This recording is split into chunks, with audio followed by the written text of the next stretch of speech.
Good afternoon, everyone.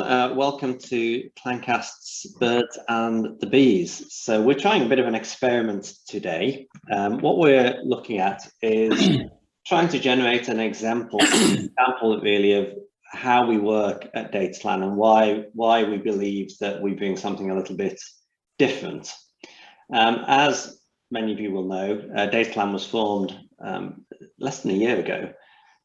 From a panel of experts that were advising non-healthcare key service providers in their response to the COVID-19 pandemic. And the 5 experts from that panel who formed Dataplan did so on the basis that we found it really fascinating to be working together with colleagues who came from vastly different areas of expertise and experience, and taking their unique and highly diverse perspectives into account when looking at singular problems from various sources. And that revelation, certainly for me, and I know some of my colleagues, was very instructive, and we felt something that could be applied in a much wider context than just a pandemic, and hence Dataplan was born. So to try and demonstrate this, and this is entirely unrehearsed, we have 2 of our experts, Dr. William Fawcett, who is our built environment expert, and Professor David Ray, who's our clinical governance expert. And we have chosen 2 news stories. The news stories themselves are of no particular criteria, other than they are both not directly within the relevant fields of expertise of either of our 2 experts. So we're asking them to take their field of expertise and look at these completely, on the face of it, unrelated problems from their perspective. And the format will be that they'll each have a few minutes to present their reflections on the news stories themselves. And then having listened to each other, they'll have a few further minutes to reflect on any insights or thoughts that have occurred to them based on hearing the other experts' view. So we have 2 stories. We're going to start with the birds, as that was the advertised agenda. And the bird story is from earlier this year. Worcester City Council had an issue with seagulls. And in fact, they've had an issue with seagulls for a very long time. And they have got to the point where they're spending £60,000 a year trying to tackle this problem of seagulls. And they've tried various things, including using drones. But the topic that led to the news story was that they were considering the use of birds of prey to control the population of gulls, which has increased by 150% in the last 14 years. So I'm going to come to David first on this one. So David, do you want to give us your opening few minutes observations on what you saw in this story? Sure, thanks very much, Chris. And it was an interesting article, I think, from a number of perspectives. I think the reason that it was published at all is the fact that the concept of a bird of prey to sort out the seagulls in Worcester clearly is something which might capture the imagination of the reader, and that's why the guy wrote the article. And I don't think he'd done any research as such. I think he'd picked up this information from Worcester City Council, who clearly is comprised of the usual suspects that you get in city councils that sit around discussing problems and come to their own conclusions. And I think that it highlighted the lack of proper input, scientific input into the solution of the problem. One thing you didn't mention was they were doubling their budget, which seems to be both a national and a local government solution to most problems, without necessarily addressing the science behind it. The problem that they have is that they have too many seagulls. As you said, they'd increased by 150%. So the problem's getting worse rather than better. And the seagulls are a nuisance to the local community. They attack the bins, they attack bin bags, they steal the ice cream out of children's hands in their pushchairs, and make a general mess all over the city. And the way they've tried to look at that was various methods. One would have thought that the most simple, straightforward method would be, if you've got too many seagulls, then you shoot them. That, I would have thought, would be the knee-jerk response. You cull the gull. Whereas what they've tried, but that was dismissed because they said that would not discriminate against seagulls that were endangered or on the verge of extinction. Clearly, they're not either on the verge of extinction or threatened in Worcester, because they're actually increasing at the rate of 150%. But what they'd done was they tried placing, rubber eggs in the nests of seagulls and taking away the real eggs, or they tried various other mechanisms by making stronger bin bags and stronger bins, and had come to this conclusion that a bird of prey would frighten all the seagulls away. Or I assume that they would be put in there to frighten the gulls rather than eat them, because the seagulls are actually really quite large. And I would think a seagull, the sort of big, nasty landfill type seagull that takes the ice creams out of kids' hands, is about the same size as a bird of prey. So if they managed to kill one, they probably wouldn't want to need to kill another one for about another week. So it wouldn't be a very effective method of killing them. I'm not sure that a big seagull would be that intimidated by a bird of prey either. And, they might actually cause a bigger threat to the chihuahuas and the Yorkshire Terriers and everything that are walking around the streets of Worcester.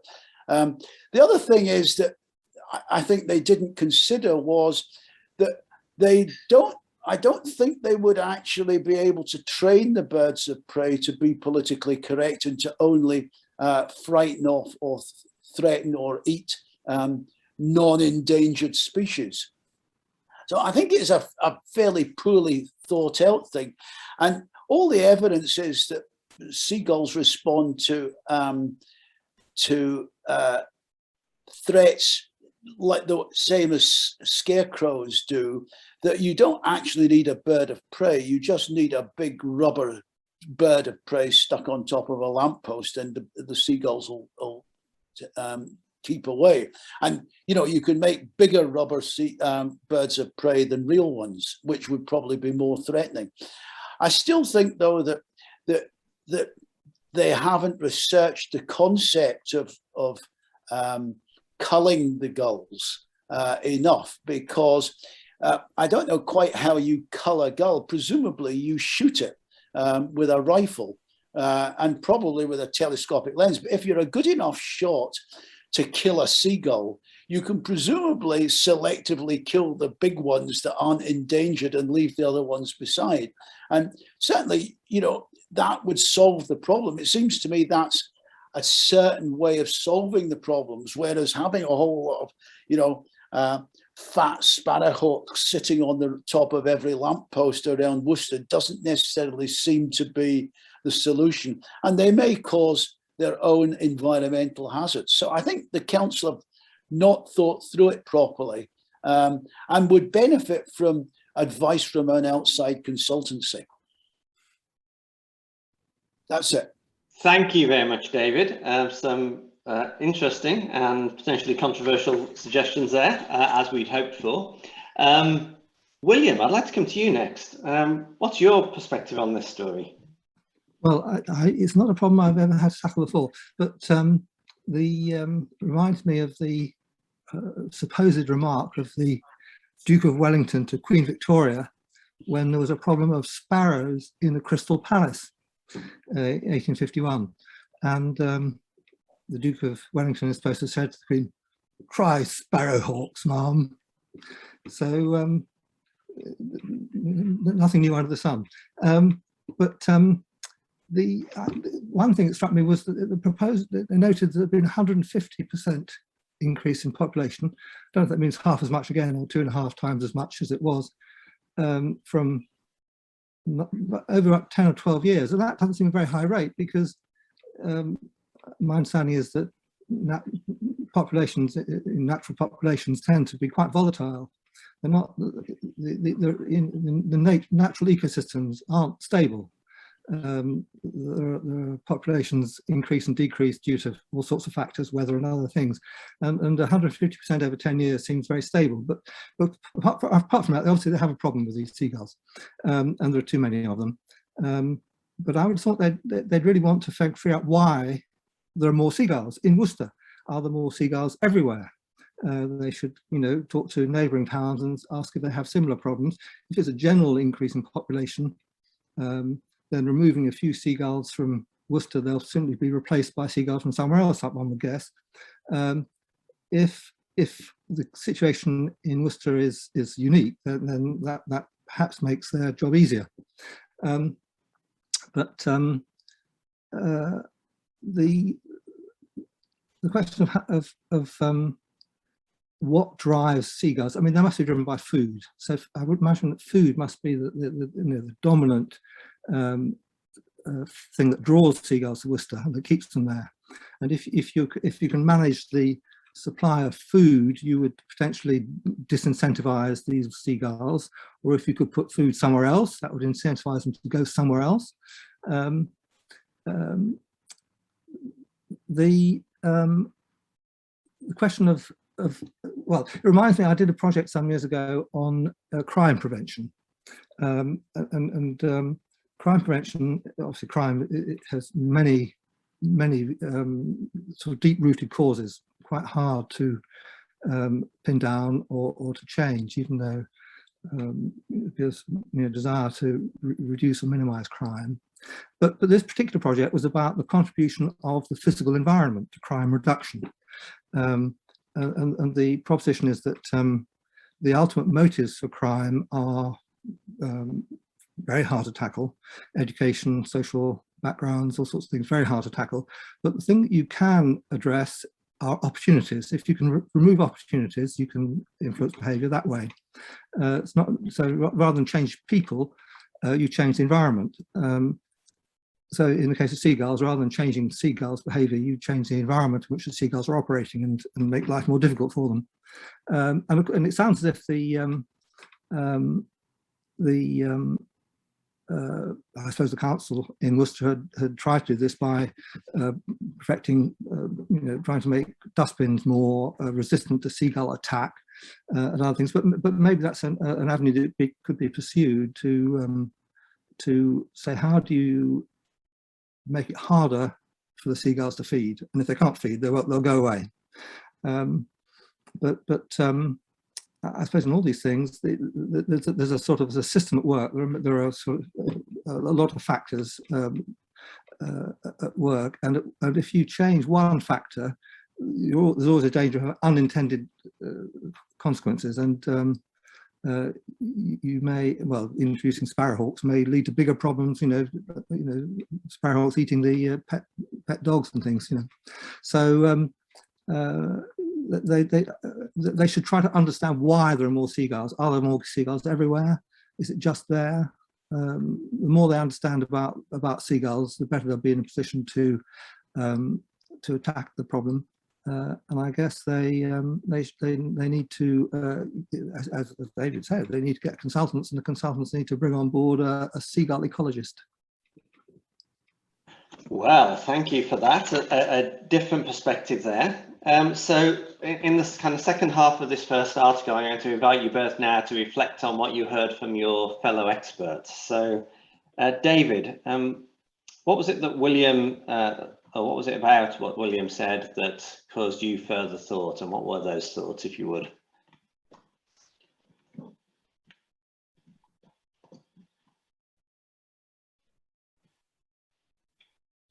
Sorry, I thought that the first thing that William said that expanded my thoughts on this were that there might be you know, seagulls living up the road that would just come in and replace it. And you know, although maybe the hawks would keep them at bay, as it were. But I think that that emphasised the fact that this is likely to be a bigger problem than just Worcester City Council, and that would, you know, make sense.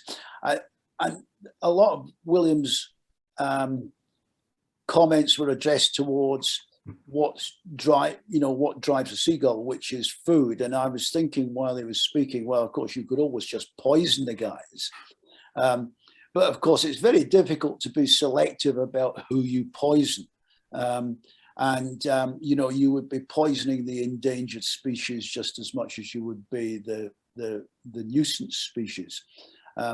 So, you know, while I was listening to William, I was going on a sort of circular trip back to my original idea that the way to get rid of the gulls, it's maybe an oversimplification, but the way you get rid of the gulls is to kill them off. And if you want to kill them off in the most targeted way, probably the most significant way of doing that is to shoot them. Now, William also mentioned starlings earlier on. When I was a kid living in Glasgow, starlings were a massive urban problem. They used to fly around in flocks of 1,000 or more at a time. And when it came to nighttime, they all used to come into the city centre to get warm and perch in all the buildings and the lampposts and everything, and do their business all over the shoppers and the pavements, and they caused it. And the way they got rid of them eventually was to let off, you know, enormous booms to frighten them away. And eventually they went away and they didn't come back again. Well, they went from Glasgow to Kilmarnock, and then Kilmarnock had a problem. But they, you know, that was their problem. But I think that the main issue around the problem, which I think William has helped to clarify, is that you've actually got to target these things to make them go away. And they clearly enjoy the industrial environment and thrive in that by eating rubbish and food that's thrown away. And I think, you know, removing that food source is going to interfere with that, have unintended consequences for other species of, you know, the rat. What are the rats going to eat if you know? So I think if you want to get rid of the seagulls, the way you get rid of the seagulls is to shoot them. But I'm not sure that the city council is going to be that over enamored with that as a solution. But, you know, like all these things, they throw more money at it and more money at it and more money at it, and then they have an election and there's a new group of people come in who don't know anything about it, and they make the same mistakes all over again. So I would imagine the seagulls are going to enjoy a long and a happy life in Worcester for many years to come. Thank you, David. And what about you, William? What did David's earlier comments bring to mind for you? Well, I think the question I found, I mean, I think the article mentioned a budget of, was it £60,000? It doesn't sound like a lot of money. So either it's not really a very big problem, actually, or it's not something that money helps to solve. Isn't going to pay for a lot.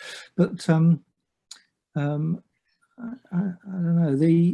I suppose David's right. You know, you don't want seagulls. You want there to be no seagulls if you kill them. But won't they just be replaced? I'm a bit doubtful. I don't know how, if seagulls, you know, how much they move around. But I would have thought you can't imagine a series of towns within, you know, reasonable distance of each other. And one of them being seagull free. I mean, it create a vacuum which the others will fill. Although the story about the starlings in Glasgow is very interesting. They never came back. Interesting. That's interesting. Perhaps, yeah. I don't know what the generation of how many generations, but these kind of memories of the booms, how do they get past 2 generations, do these animals have just habits, and the habit of not going to Glasgow, it becomes a habit and gets inherited? Anyway, yeah. I think a lot of people have that habit, as I understand it. Yeah. No offence to my Glasgow friends, of whom I have at least one. Yes. The other thing is to learn to love seagulls. I mean, if they had seagull education and people learned what fascinating creatures they were and how much you can learn from seagulls and what excellent role models they are and their persistence and not giving up and tenacity and so on, they could become the seagull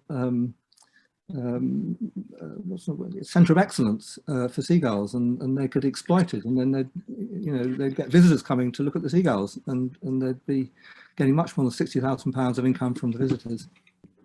What an interesting thought to close out that topic. So before we move on to the next topic, thank you. I think that was really interesting, quite enlightening in many ways. I am indeed wondering what the rats would eat if we stopped feeding the seagulls. A couple of bits of updated information to share with you. So it turns out that Worcester did indeed proceed with this birds of prey idea, and they started doing that in July. I've not managed to find any reports on its success or otherwise, but apparently they believed enough in it to give it a go.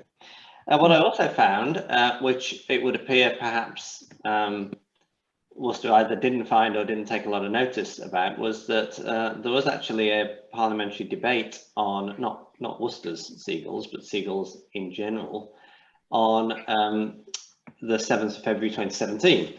And part of the briefing prepared by the House of Commons Library to support that debate included the rather curious and interesting in this context fact that the seagull population in the preceding 15 years, so very much overlapping time frame with Worcester's problem, had not gone up by 150%, it has actually quadrupled.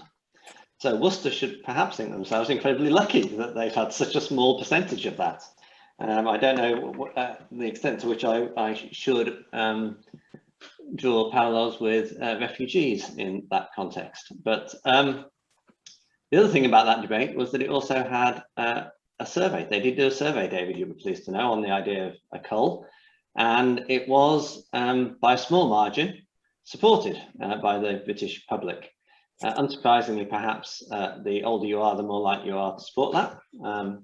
But overall, it had a small margin of support, with 46% in favour and 36% against. So interesting, interesting.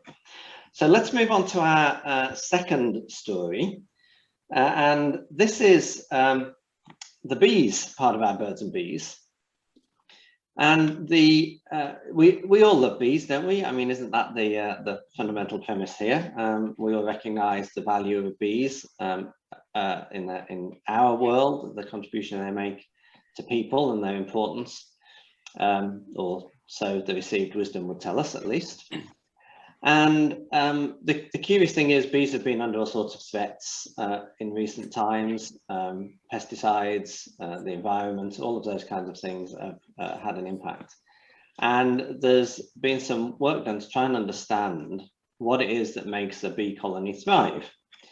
And the articles that were shared with William and David here really talked about some studies, particularly using technology to monitor how bees behave in the hives, listening to them, monitoring their movement patterns and the like, with a view to trying to get a better insight into what does make a bee colony thrive, and from that, hopefully, be able to take some decisions, actions potentially that could encourage that. So we're going to flip orders here. So I'll come to you, William, first for your reflections on the articles themselves. Yeah, thank you. Well, the figures in these articles about the decline is the opposite of the seagulls. There are too few bees, there are too many seagulls. So, but it's sort of not dissimilar problem, but inverted. The numbers were much more startling. There was one about the decline of bees in America, I think, which seemed to say they've been halved in over one season.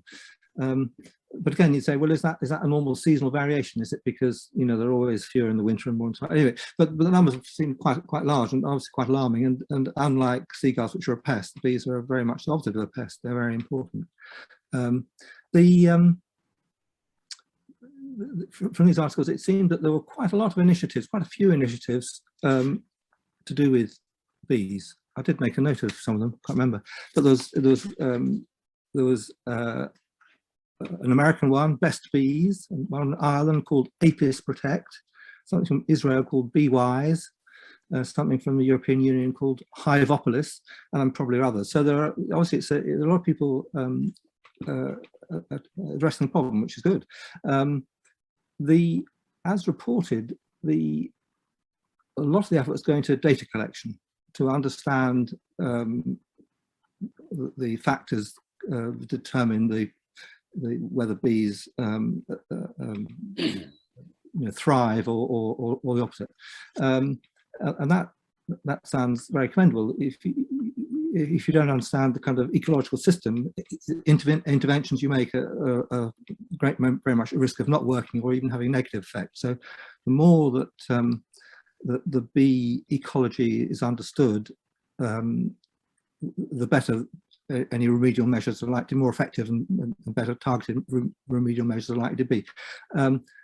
But the articles didn't really talk about the remedial measures, I don't think. I mean, maybe the people who have devised remedial measures, but they weren't really discussed. They're talking really about data collection, and then saying that they'd use AI, systems to analyze the data and produce the answers. And that wasn't completely convincing. The idea that you can put tons of data into a system and get an answer out isn't convincing. And my limited experience of research is that data overload is one of the biggest problems of doing research. You spend all your effort collecting data, then you don't know what to do with it. There's too much of it, and you've wasted your research project. I don't know if this applies here, but my approach to research is to think through the problem as much as you possibly can, collect as little data as you need, analyze it absolutely from top to bottom, every way around you can think of, and from what you learn from that, you collect more data, but only the data you think you can use. However, there are other approaches to data and problem solving and analysis. But so I suppose I was unconvinced, or not convinced, I'm unsure, what people are going to do with these mountains of data that's going to help the bees. Thank you, William. David, what did you think of these articles? Well, I'm comforted by the observation that William's thoughts coincided a lot with mine, and that I thought these articles were very, very disappointing.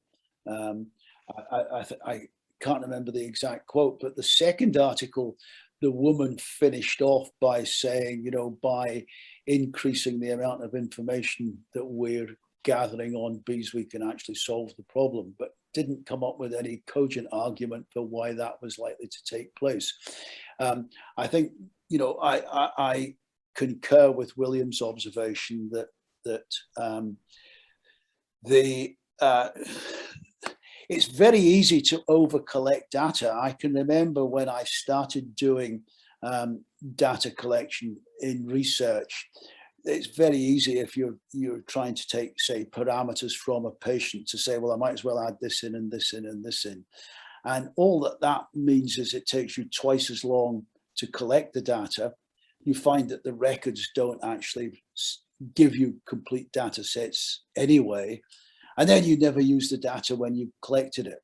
And this obsession with data collection is a bit, there's a parallel here with the COVID-19 pandemic, that you don't really know what to do with the pandemic. So what you do is you spend 37 billion on a track and trace and generate enormous quantities of data, which is of actually no value to anybody. But it looks like you're doing something very important. And I think that the two articles, it was interesting that there were two articles about the bees written by people who clearly hadn't communicated with each other. Interestingly, they had quoted verbatim the same thing about there's 157 billion farm workers and 70% of the crops are pollinated and all the rest of it. They clearly lifted that out of a Google search somewhere. But both the articles were talking about collecting massive amount of information that required AI in order to try and crunch the numbers a little bit, because there was so much of it.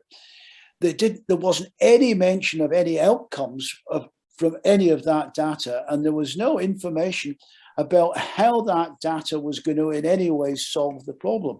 It was interesting that they didn't actually challenge what the data was to start, but what the data they presented was, which was that there was a 50% reduction in the bee population. Now, my understanding is that there is a proportion of hived bees, and there's a proportion of wild bees. And nobody actually mentioned what those proportions were. I mean, the bees that we're looking at in the hives, do they represent 10% or 1% or 90% of the world bee population?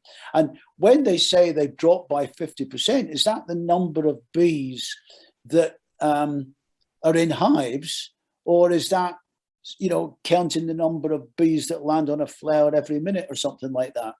The other thing is that they said that the food production that required pollination had gone up by 300%, but the bee population had gone down by 50%. That seemed to imply to me that the bees were being very, very efficient, because they were doing 6 times the amount of work that they'd done in previous times. Because there's no evidence that the crops are, like, you know, dying in the fields due to lack of pollination.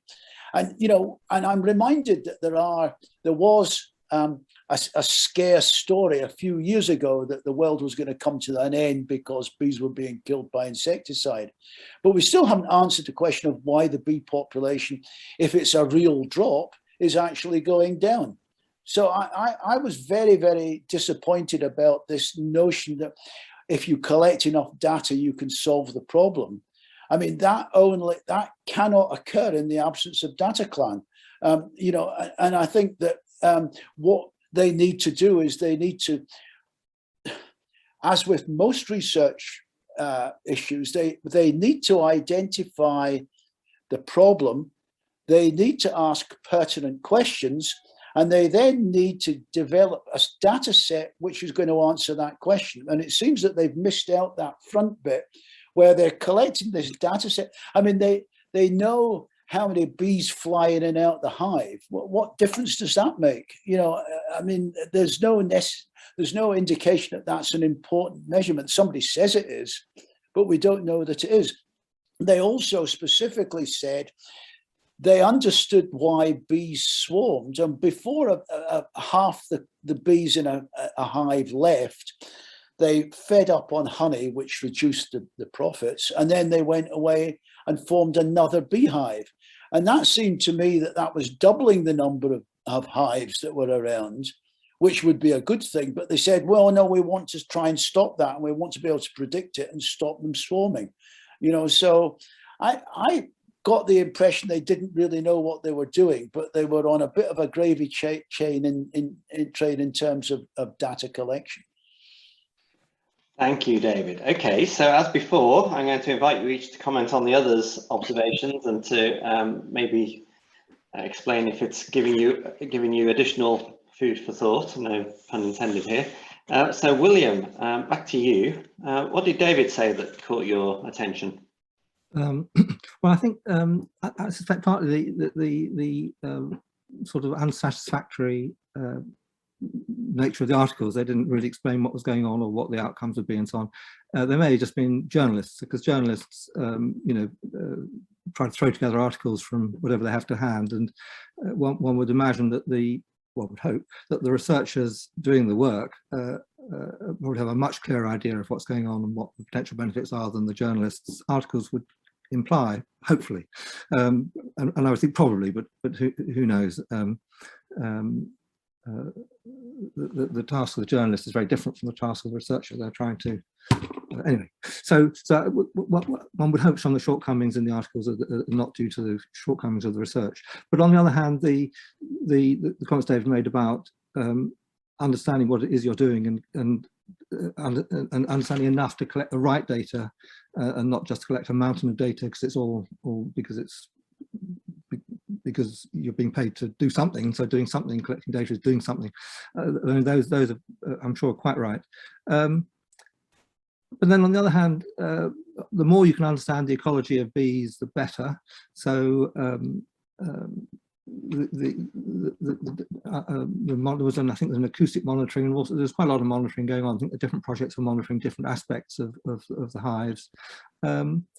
I mean, potentially you can see that is useful if that does lead to a better understanding of the bee ecology. That could be a stepping stone to productive interventions.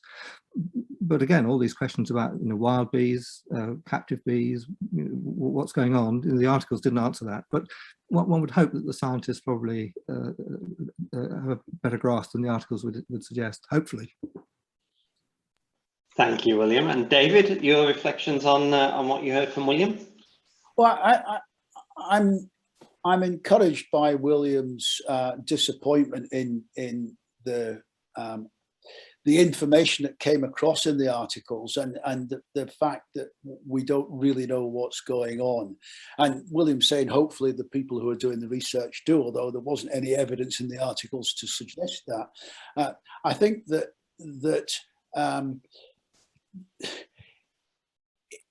the ecology of the bees seems to be the core issue that needs understanding, and Williams emphasised in both his original comments and in his response that it's bee ecology that is the important thing. I'm not sure that the data that they're collecting is actually telling us very much. It's going to give us information, whether it's useful information or not. I don't know, and it seems to me that we know how far bees fly away from the hive. They are fairly territorial. They can't fly thousands of miles, and if we don't know whether insecticides or air pollution or industrialization or whatever or mites are causing the decline in the bee population, if in fact it is indeed real, you would think that they could actually create an environment in a certain geographical area where they eliminated insecticides, reduced environmental pollution, compared urban to rural environments, etc., and see whether or not any of those could be identified as having an impact on the bee numbers in any particular region.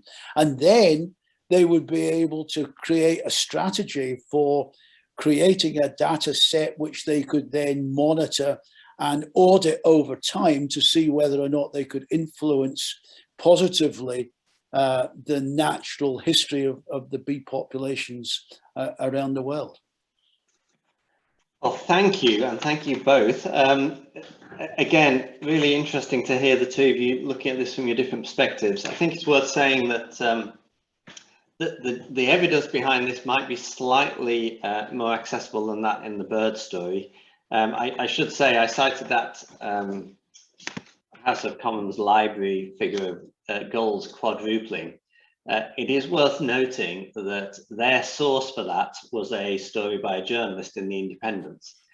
The article in The Independent made the claim that a study had shown this without actually citing the study at all. So I have absolutely no idea of the validity, scope, context, or assumptions made in that study. The bees, those claims that you observed have been cited, David, in those two articles, the 1.4 billion and the workforce number. Those are more traceable. They come from a United Nations piece of research that was published in Nature. So you would like to think a little bit more credible. At least there was a source for those specific numbers. But as you both pointed out, there was a lot of information in there that wasn't substantiated any further than making some claims about it. And I do think, one of the things that Dataplan is very important to us is that we do challenge this received wisdom, this idea that people can make statements like that and it can go unnoticed or unchallenged. And as you've both pointed out in both of these articles, there's a lot assumed in this these two or three short articles written by journalists. And I don't want to be remembered as being the one who thinks all journalists are in some way bad, but as you pointed out, perhaps David, at the start, journalists have a kind of a primary objective, which is to be published, and therefore there's got to be an element of interest in their story. And while a lot of journalists, with good faith, I have no doubt, would claim that that interest is the public interest, it's also clear that in this world you need to be somewhat attention grabbing. So there's an element of sensationalization that's perhaps inevitable in many of these things. So I hope that's been kind of instructive. I mean, from Queen Victoria to these I think miniature bee robots that were discussed in one of the articles, we've covered quite a lot of ground there. And I hope it's been a useful illustration of what looking at these problems from different perspectives really means and how that works. And we absolutely hope that as you listen to this, you might realize that there's areas in your work where it's not the journalists writing newspaper articles, it's you and your colleagues writing proposals for projects or business plans or whatever else it might be that maybe have many of the same characteristics that we've been discussing today. So hopefully, if you're in that boat, you'll get in touch and we can have a conversation. And all that remains, other than wishing everybody a very good weekend, is to say thank you to William and David for participating today. Thank you very much. Thank you.